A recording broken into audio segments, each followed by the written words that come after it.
If you love Baltimore sports, you'll love WNST.net. Segment, we are live in Harford County,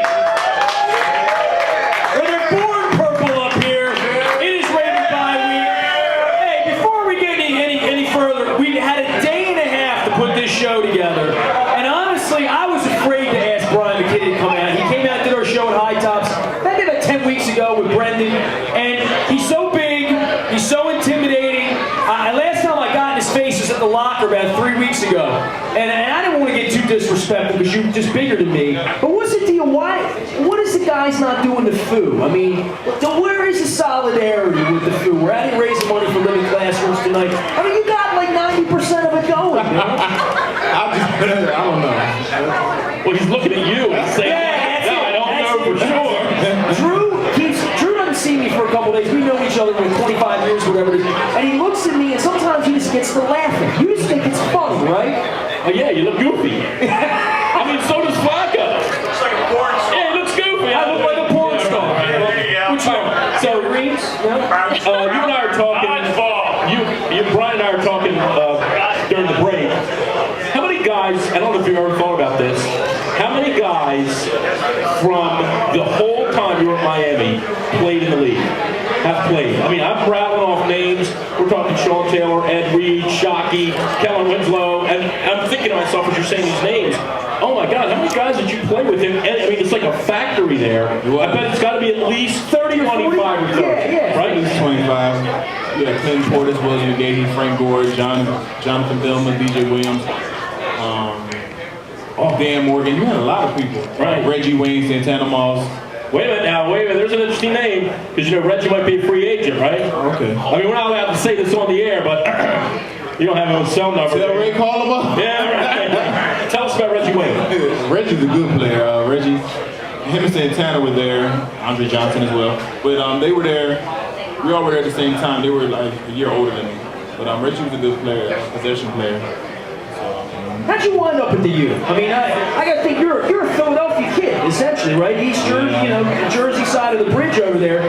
I mean, not that you were going to go to Rutgers or whatever. I took a visit there, but it wasn't really. It wasn't our time yet, huh? Yeah, not then. Did you tell Ray Rice that or not? He already knew it wasn't that time when I was there. So how did you wind up there, though? I mean, it must have been a dream come true to get that letter, right? Art Kehoe, he came up there. He's from Conshohocken, Pennsylvania. He came up. He had that area. He came up and got me. He actually was my old line coach. And what's funny is I didn't immediately want to go to Miami. I took my visits and I liked Arkansas a lot. So between Arkansas and Miami, my mom was like, "Are you crazy to go to Miami?" I liked Arkansas. So you didn't grow up like a Miami kid. It wasn't. No, I wasn't like a big dream to go to Miami. Who were your teams? You were an Eagles fan growing up? Yeah, I was Eagles, 76ers, and all that. Because that's the area I was from. You like the Flyers? No. You like the Flyers? Get out of here. He hates the Flyers. So that was my area. Did you watch the Winter Classic? No, I didn't. Nah, man. I watched it from the warmth of my HD. Drew's just so happy that Danny Briere missed the penalty shot. He's just, right? No doubt. He's replayed the audio of it 28 times in the first day and a half. I mean, he hates the Flyers more than the Rangers hate the Flyers, I think. Correct, I do. Hey, Brett, any good Brett Favre stories? I mean, it was the end of his career, obviously. Was it as much one of his best career.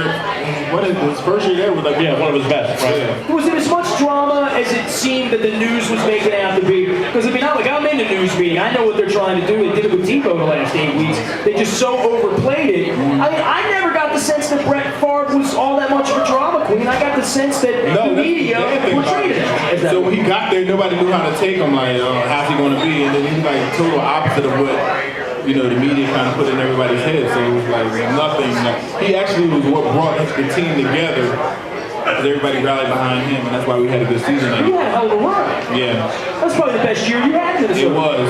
So we were 12 before that year and went to the AFC Championship. That was the best year I had. Now, what about him made it such a difference, man? Because you always hear veteran quarterback. And I guess if you're a Viking, you grew to hate it. I mean, this is Ben Roethlisberger coming and playing here. Right. But that was weird, too, when I first got, we first got there, and he was in a huddle standing next to you, and I'm looking like, we were always told not to like you. So, yeah, it's like Palomalo, somebody come in, and it was weird, but he's a great competitor, and he's just come up with a lot of different stuff. A lot of the teammates rallied behind him because of his ideas, and There was a game last year you guys played late in the year where I thought he was going to die on the field. I texted Glenn and I said, "You're about to see a human death occur." And remember they had to come out. Remember he limped off and he came back and then he was laying on the ground. It was a late season game and I thought he was going to die. I don't think last season he wanted to really come back. I think he kind of pressured more to come back last season. Right? I feel like he was comfortable with what he could accomplish, the season prior to that. But they wanted to send people to fly down to his house to, convince him to come. If you have to do that, the person really doesn't want to come back. You have to send people to their house to sit and talk to him. That's not the guy you want being your quarterback. You want your quarterback to want to play. Yeah, and he was really satisfied with his career and was ready to relax. But I guess he didn't know how to tell them no, so he decided to come home. Shame about Adrian Peterson, huh? Yeah, it is. I mean, you got to know him. What hell of a back, right? Probably the best back that I've actually running back. I look at Ray Rice as an all-around, you know what I mean? Multi-purpose. Yeah, but probably the best running back I played on the team with. So you got about a week and a half here. We hope you stay nice and healthy. You feel 100%? Well, you getting back there. You won't feel 100% for a while. But As good as you feel, yeah. in January. Yep. Well, everybody, this guy's been a great guy to come up here.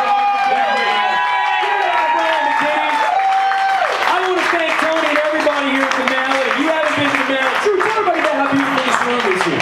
Yeah, we did an event here 4 or 5 years ago. It was A little different. yeah, a little different. It's a little more upscale. Well, there's heat. There's heat in the building. Dude, you don't remember what happened last time we came here? There was no heat. What was January? What's January now? But It's the coldest night of the year tonight. It's beautiful oh, here. it's decorated too. You don't remember this place? You know what I'm picturing in here right now is what it's going to look like in February when we're playing the Super Bowl in Indianapolis, and it's just going to be a sea of purple. And I'm really excited about this month, and I love the way the team's coming together. And I love having a week and a half off. And I tell you, I know you played a lot of playoff games, you played home games, busy. You have never seen anything like what we're going to see at 1 o'clock next week. Actually, I have a feeling. I mean, it really is going to be I'm excited about that. as you should be.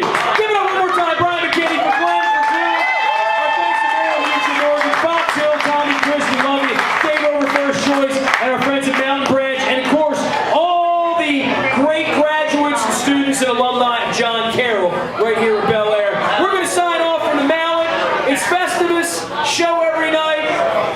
Hate Pittsburgh on Sunday, and if they win, we get to bring them in here next week. And you can follow me on Twitter at Brian McKinnie. At Brian McKinnie. There it is. Nice marketing, everybody. And our thanks for Living Classroom. You've been a great guest. Thank you so much. All right, man. We're out back to WNST regular programming right after this. If you love Baltimore sports, you'll love WNST.net.